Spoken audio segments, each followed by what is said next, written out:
مرحبا، اسمي باتريك، واليوم أود أن أقارن بإيجاز بين اللغة العربية الفصحى التراثية، اللغة العربية الفصحى العصرية، واللهجات العربية العامية. إذن هيا بنا. إن اللغة العربية كما نعلم بالفعل تنقسم إلى مجموعتين كبيرتين، الفصحى والعامية. ومع ذلك فقد قام اللغويون الغربيون بتقسيم العربية الفصحى إلى مجموعتين، وهما اللغة العربية الفصحى التراثية أو العربية القرآنية، واللغة العربية الفصحى الحديثة أو العصرية. دعونا الآن نلقي نظرة على كل منهما على حدة. أولاً، فإن العربية الفصحى التراثية أو المسماة بالقرآنية أو الكلاسيكية مبنية على لهجات القرون الوسطى للقبائل العربية. العربية الكلاسيكية كانت لغة متداولة في مكة منذ حوالي 1500 عام أو حوالي القرنين السادس والسابع الميلادي. يعتبر هذا تقليدياً أعلى وأرقى شكل من أشكال اللغة العربية والأكثر بلاغة، وقد حفظت بشكل ملحوظ في القرآن الكريم، لا سيما في القصائد الملحمية قبل الإسلام لشعراء مشهورون. تستخدم هذه اللغة العربية على نطاق واسع للأغراض الدينية خاصة، والأهم من ذلك هو أن القرآن الكريم مكتوب باللغة العربية الفصحى التراثية، وهي لغة صعبة بعض الشيء للكثيرين من الأشخاص على محاولة فهمها وتحليلها، باستثناء بطبيعة الحال العلماء الذين درسوا اللغة العربية الفصحى التراثية أو الكلاسيكية في الجامعات الإسلامية.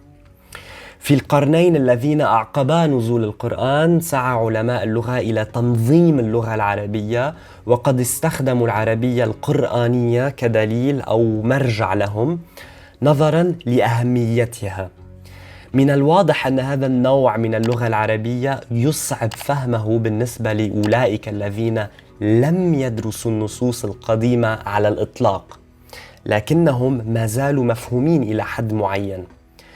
بطبيعة الحال فإن كتابة هذا الشكل من اللغة العربية أو التحدث بها بشكل صحيح وبطلاقة يتطلب المزيد من القراءة والتدريب اللغوي من خلال المحادثات الشفهية.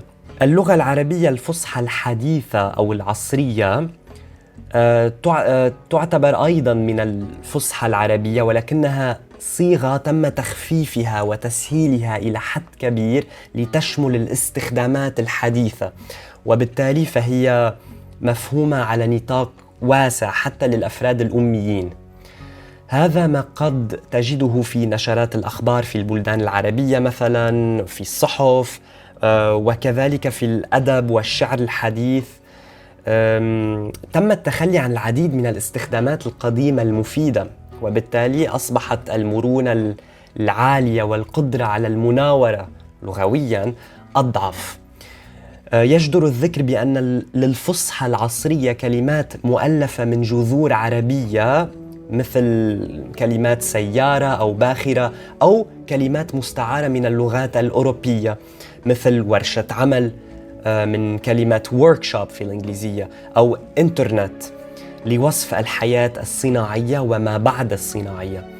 هذا هو الشكل الحالي والموحد إلى حد ما للغة العربية الذي نتعلمه في المدارس ويتم استخدامه في البيانات الرسمية والصحف وما إلى ذلك.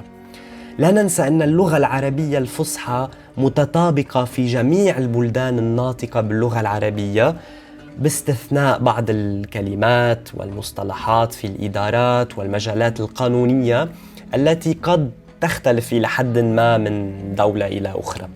دعونا نناقش الآن الفروقات بين العربية الفصحى الكلاسيكية والحديثة. الاختلافات بينهما هي في الأساس في الأسلوب والمفردات، بما أنها تمثل التقاليد المكتوبة لعصور تاريخية وثقافية مختلفة للغاية، من أوائل العصور الوسطى وصولاً إلى العصر الحديث. من حيث التركيبة أو الهيكلية اللغوية فإن اللغتين متشابهتان إلى حد كبير، ولكنها ليست متشابهة تماماً. في الفصحى الحديثة مثلاً تتراوح البنية والأسلوب من أشكال معقدة ومثقفة للخطاب إلى التعبير الأكثر انسيابية في عالم الصحافة والإذاعة والإعلان. الدرجة العالية من التشابه بين اللغتين العربية الفصحى الكلاسيكية والحديثة تعطي استمرارية قوية للتقاليد الليتورجية الأدبية والإسلامية.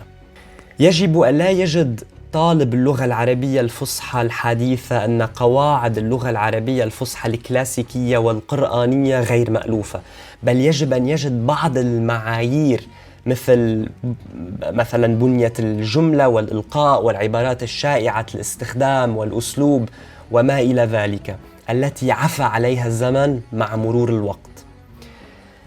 على حد علمي يسمي العرب كلا من هاتين اللغتين العربية الفصحى، لأنهم لا يرونها لغتين منفصلتين. ربما يمكن للمرء أن يفكر في الأمر مثل مقارنة اللغة الإنجليزية اليوم بإنجليزية شكسبير مثلا. يمكننا أن نكون دقيقين أكثر ونحاول تقسيم اللغة إلى فترات ونطلق على واحدة الإليزابيثية مثلا أو أوائل العصر الحديث، والأخرى المعاصرة.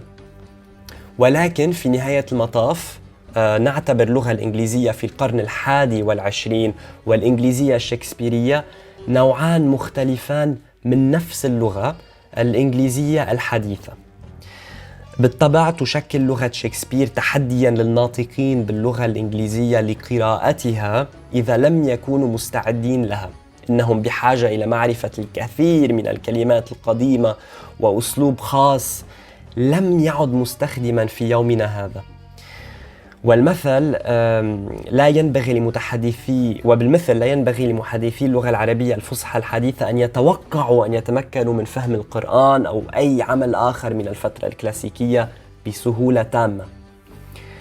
كتب وولف ديتريخ فيشر في مقالة من A Grammar of Classical Arabic: اللغة العربية المكتوبة الحديثة هي في الواقع استمرار والنسخة الحالية للغة العربية التراثية. أشكال اللغة العربية المستخدمة في المحادثات اليومية هي اللهجات العامية للغة العربية التي نجدها في مختلف البلدان العربية. كل بلد يحمل خصائص لغوية خاصة به فرضت عبر التاريخ والثقافة الخاصة والفريد من نوعها لكل من هذه البلدان. لكن التفاهم المتبادل بين المتحدثين من مختلف اللهجات العربية يتراوح من شبه كامل إلى مقبول.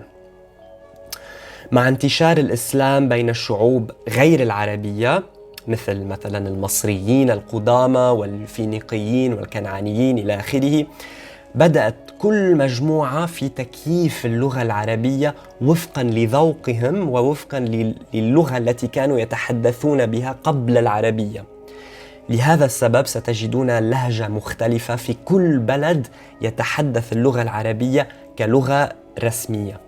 على سبيل المثال تأثرت اللهجة العربية اللبنانية بشدة باللغات الفينيقية الكنعانية والسريانية الأرامية، كما تأثرت الدارجة المغربية بالريفي والتمازغيت والتشيليحيت، وكلها لهجات للغة البربرية في شمال أفريقيا. إذن وصلنا الآن إلى نهاية الفيديو، حيث قدمت لكم لمحة عامة عن الفئات العربية الكبيرة. أتمنى أن يكون قد أعجبكم، وكالعادة أنا مستعد دائما للإجابة على جميع أسئلتكم. أتمنى لكم يوم سعيد. مع السلامة.